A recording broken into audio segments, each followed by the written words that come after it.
Kyoken Modinger Love Story. Bab 5. CLBK, cerita Lisa belum kelar. 1.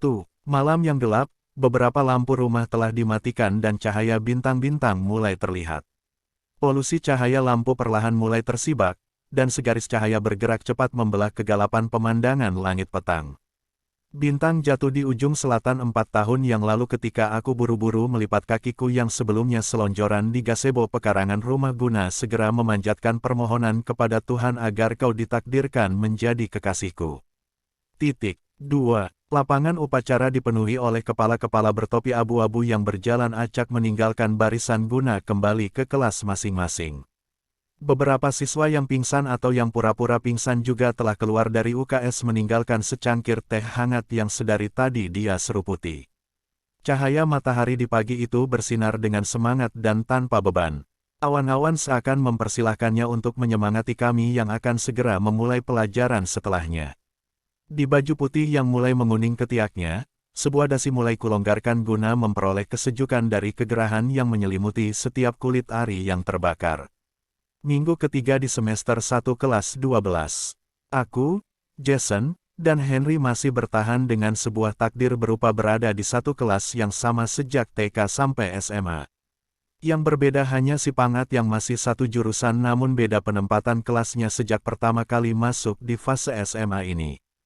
Hen, nanti aku nebeng ya. CDI kamu kenapa? Mogok lagi? Tanya Henry kepadaku sambil ngeluarin buku bahasa Inggris. Iya, mogok lagi. Apa ku bilang? Jangan ke bengkel itu lagi. Bengkel langgananmu itu kanibal. Suka makan daging manusia, maksudnya. Suka makan onderdil pelanggannya sendiri. Diambil, diganti, pokoknya dirusak tapi enggak ketahuan. Dan korbannya si orang-orang seperti kamu. Orang yang gak paham sama motor. Oh, aku manggut-manggut mendengarkan petuah dari si Henry. Bu guru datang. Bu guru datang, Jason berlari masuk ke kelas. Ada siswa baru. Jason bergegas duduk di sebelahku. Bu Erna datang bawa siswa baru, tapi lama. Maksudnya apaan sih? Aku dan Henry saling lihat-lihatan sambil menata meja sendiri. 3. Jam dinding menunjukkan pukul 8 pagi, suasana kelas beralih ke mode hening. Dan derap langkah Bu Erna guru bahasa Inggris kami pun terdengar semakin mendekat. Suara kipas angin terdengar lebih berisik dari biasanya, kemudian bau parfum buanga melati itu pun akhirnya mulai semerbak mendominasi ruangan kelas. Bu Erna diikuti oleh seorang siswi baru tapi lama yang dimaksudkan oleh Jason. Dia adalah teman kami semasa SMP namun kemudian pindah sekolah ke Kalimantan dan kini kembali lagi ke Jawa ke kota kami serta berada di kelas yang sama denganku. Cinta monyet yang pernah aku doakan ketika bintang jatuh ke ujung selatan untuk menjadi kekasihku, Lisa, rambutnya yang dulu hanya sebahu kini memanjang sampai ke punggung. Rambutnya diikat seperti biasanya, dan berdiri menghadap ke penghuni kelas lalu berkata dengan sumringah, "Halo teman-teman, perkenalkan namaku Alisa Berliana Rahmawati. Kalian bisa memanggilku, Berlian, atau Lisa. Saya tinggal di..." Tiba-tiba telingaku berdengung dan jantungku berdegup kencang. Kunang-kunang mulai terbang di sudut-sudut mataku, ketika Lisa dalam perkenalannya tersebut sesekali melirik ke arahku dan menaikkan alis matanya seakan-akan mengkonfirmasi kepadaku, apakah berhasil mengejutkanmu. Dan kegagapanku pun seperti mengisyaratkan bahwa aku menjawab, iya aku kaget, terkejut, terkesima, dan rasanya ingin lari dari kelas. Aku belum siap ketemu kamu secara langsung, Lisa. 4. Lisa duduk di barisan depan sebangku dengan Retno yang tidak mendapatkan teman sebangku karena jumlah murid di kelas kami kebetulan ganjil. Dan sepanjang pelajaran bahasa Inggris aku benar-benar gusar. Jason yang tahu tentang aku dan Lisa cuam cekikikan melihat tingkah laku dan wajahku yang tiba-tiba memucat. Pst Henry, Juan keknya kebelet boker tuh, lihat saja mukanya pucat. Beneran lu kepingin boker? Tanya Henry kepadaku. Berisik kalian ah.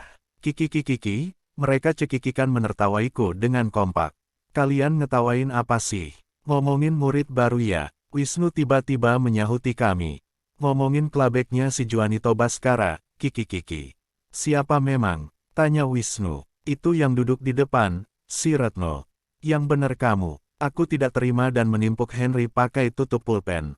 Juan, kalau mau bercanda silahkan keluar saja. Bu Erna menegurku karena mengusik kehusyukannya dalam mengajar murid-muridnya di kelas kami. 6. Istirahat pertama, aku benar-benar was-was.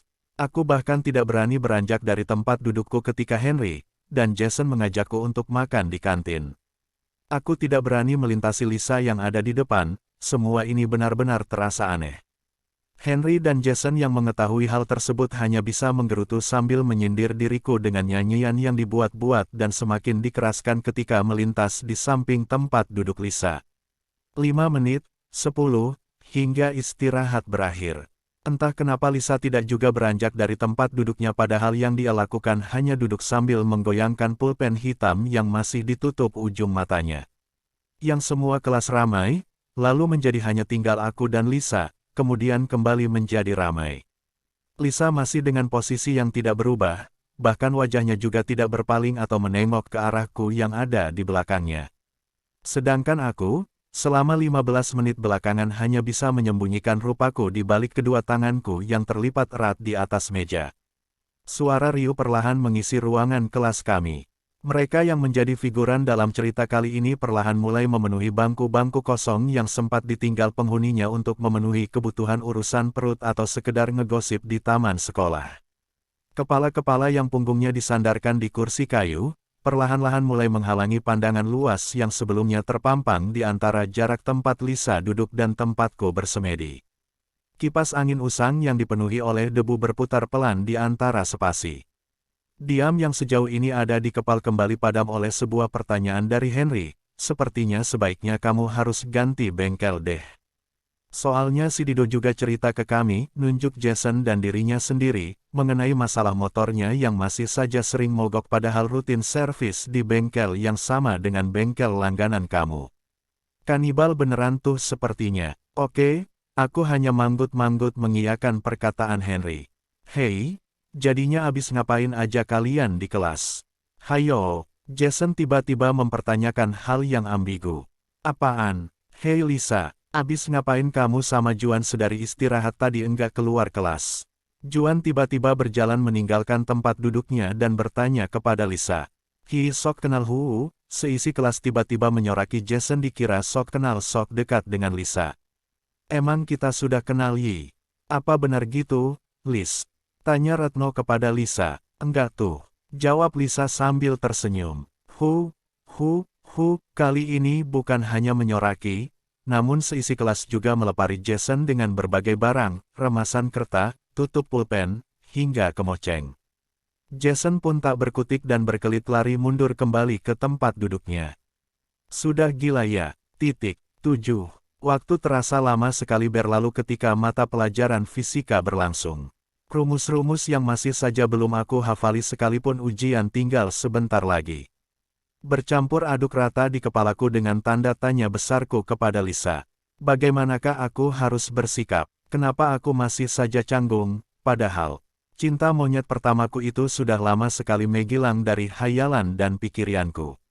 Sikap malu yang masih saja aku tunjukkan, sama sekali tidak beralasan. 90 menit panjang akhirnya pun berlalu. Bel sekolah kembali berdering di speaker tua ruangan kelas kami. Guru fisika berkacamata silinder keluar kelas sembari mengucapkan salam perpisahan setelah duduk sehabis menuliskan pekerjaan rumahnya untuk kami di whiteboard usang. Henry, Jason, teman sekelas yang lain langsung tancap gas berlari meninggalkan kelas untuk bergegas menuju kantin sekolah lagi. Kalau istirahat kedua seperti ini biasanya mereka akan memesan teh instan sirsri dan sepiring gorengan penuh lengkap dengan beberapa biji cabai rawit. Sedangkan aku masih menunggu Lisa untuk berdiri dari tempat duduknya. Retno yang sepertinya sedari tadi menungguinya pun agaknya menyerah dan pamitan ke Lisa untuk pergi ke koperasi sekolah. Kejadian istirahat pertama kembali berulang, hanya tersisa aku dan Lisa. Suasana masih hening, bahkan detik jam dinding pun terdengar lebih nyaring ketimbang hembus nafasku sendiri. Sebelum akhirnya ada suara derap langkah dan petikan sebuah gitar menggema di lorong kelas menuju ruangan kami. Itu adalah si pangat tentara langit yang dengan serta-merta masuk ke kelasku sambil ngegenjreng chord-chord dasar menyanyikan lagu slang kesukaannya, Balikin. Lu harus tanggung jawab kalau gue sampai mati. Namun langkah langsung berhenti ketika baru saja melintasi Lisa yang melihatnya sambil ketawa kecil. Bentar-bentar, Pangat pasang gigi mundur sembari memicingkan matanya ke arah Lisa. Wih, bukannya kamu Lisa. Zombie, lihat nih. Dia Lisa? Bukan. Gebetan kamu pas SMP kelas 1 Jia, hahaha. Pangat berdiri di depan Lisa sembari menunjuk ke arahku dan menertawakan diriku yang malu bukan main menutup muka. Kamu pindah ke sekolah ini. Sejak kapan? Pangat menarik kursi dan duduk di kursi milik Retno. Resminya sih baru tadi pagi sih. Kamu nggak berubah? Iya. Masih saja kemana-mana bawa gitar, nyanyi-nyanyi di kelas lagu-lagu band jadul. Tanya Lisa. Iya. Aku sama Henry, Jason, dan si kancut itu, menunjuk diriku, akhirnya bikin band, Lisa. Aku pegang melodi, Henry pegang drum, Jason pegang ritme, dan si kancut pegang kabel. Aku pegang bass. Woi, jangan jatuhin martabatku lah. Aku protes ke Pangat yang hanya dibalas dengan cekikikan. Tiba-tiba menoleh ke arahku, beneran bisa main bass. Hal itu membuatku terkejut dan hampir jantungan karena sedari pagi, baru ini Lisa menoleh ke arahku lagi. Belum sempat aku menjawab, Pangat sudah nerocos duluan. Dia mah pelengkap doang, bassnya juga kadang gak pas sama melodi yang kami mainin. Terus rusak terus, aku mulai kesal. Memang kenapa sih? Kalau rusak kenapa? Kamu sudah nggak ada rasa ke Lisa, kan? Atau jangan-jangan kamu masih ngarep ya? Pangat membelokkan kepalanya ke arahku. Situasi yang aneh menerpa diriku. Pangat benar-benar edan, dan empat mata yang melihat ke arahku benar mengintimidasiku seolah-olah pertanyaan itu menjadi sangat penting untuk dijawab. Ngomong apaan sih? Ah, bodoh. Ke kantin ajalah aku, pusing. Aku berjalan cepat melewati sisi Pangat dan menuju ke kantin. 8. 7 menit aku telat masuk ke kelas karena bakso yang kupesan di kantin tadi ternyata benar-benar panas. Sehingga memaksaku untuk makan dengan pelan. Ditambah lagi aku agak telat keluar kelas gegara tengsin dengan Lisa.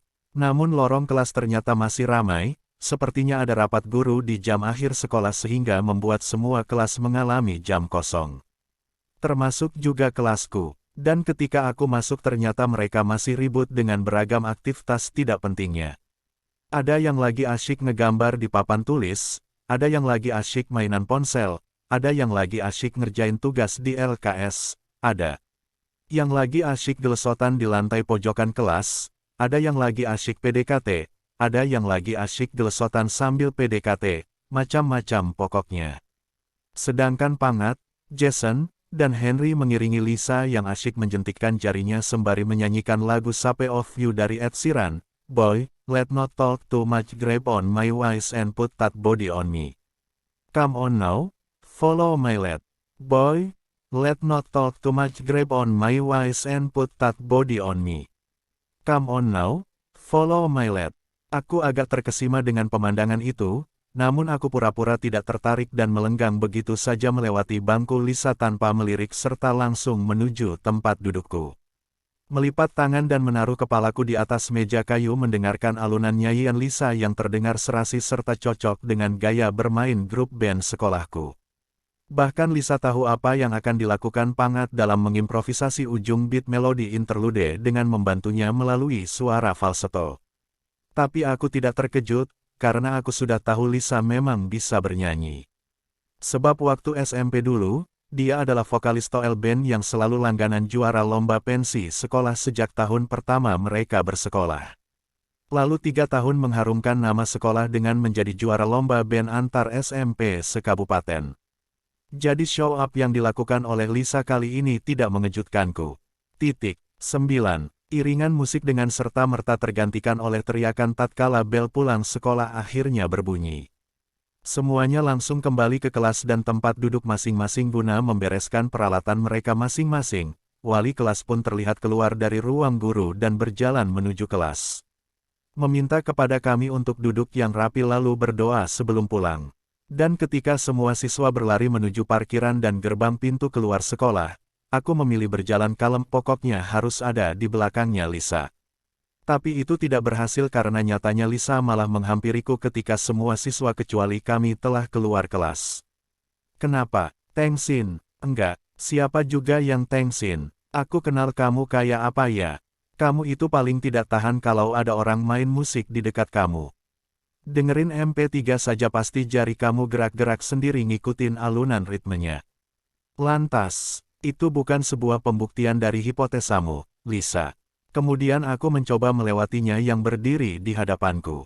Ayam, jangan jadi ayam, bentak Lisa kepadaku yang telah berjalan begitu saja. Siapa? Aku membalikkan badan dan memandang matanya kesal. Antar aku pulang kalau kamu bukanlah ayam. Aku gemetar mendengar tantangan dari Lisa. Menghela nafas panjang, kemudian bergegas meraih tangan Lisa dan membawanya menuju halte bus. Teman-teman sekelas dan siswa lain yang kenal denganku tampak menampilkan mimik muka kaget. Bukan hanya kaget karena aku menggandeng seorang cewek dari kelas sampai gerbang keluar, tapi juga kaget karena melihat Lisa ada di sekolah ini terutama bagi mereka yang pernah menjadi teman kami semasa SMP. Di atas bus kota roda 6. Halo Pak Jeki, hari ini gak usah jemput Lisa. Bapak putar balik pulang saja, iya. Lisa mau minum es barengan sama teman-teman lama Lisa. Ucap Lisa setengah berteriak kepada seseorang yang berbicara dengannya di telepon guna mengencangkan suaranya yang tertinggal di telan raungan mesin bus. Sopirmu masih Pak Jeki? Iya, pas ayah pindah dinas Pak Jeki juga ikut ke sana. Hah? Apa keluarganya Gawor itu? Enggak, Pak Jeki itu tinggalnya sendiri. Anaknya pada kerja di luar Jawa, istrinya sudah meninggal. Ia sudah ikut kami sekalian deh, toh sekarang juga sudah balik ke kampung halaman bukan? Tapi kamu tadi bohong tuh, masak bilangnya mau beli es. Memang iya, kan? Kode, jawab Lisa sembari melihat ke arah mataku yang berbinar-binar. Aku pun memahami maksudnya dan membalasnya dengan senyuman. Kemudian aku mengetuk kaca bus meminta sopir untuk berhenti di sisi kiri menuju warung Alpa, tempat es jusan langganan kami dulu. Dan cerita selanjutnya adalah kami saling bernostalgia bercerita tentang hal yang biasa kami lakukan bersama, bukanlah hal yang indah untuk dikenang sebenarnya. Sebab di ujung semester menjelang kelulusan, Lisa malah jadian sama kakak tingkat yang sudah ditaksir Lisa sejak lama. Pada momen minum es jus barengan ini pun aku tidak menanyainya mengenai hal itu, tentang kehidupan pacaran Lisa dengan orang lain. Atau sekedar bertanya apakah Lisa sekarang sudah menjomblo.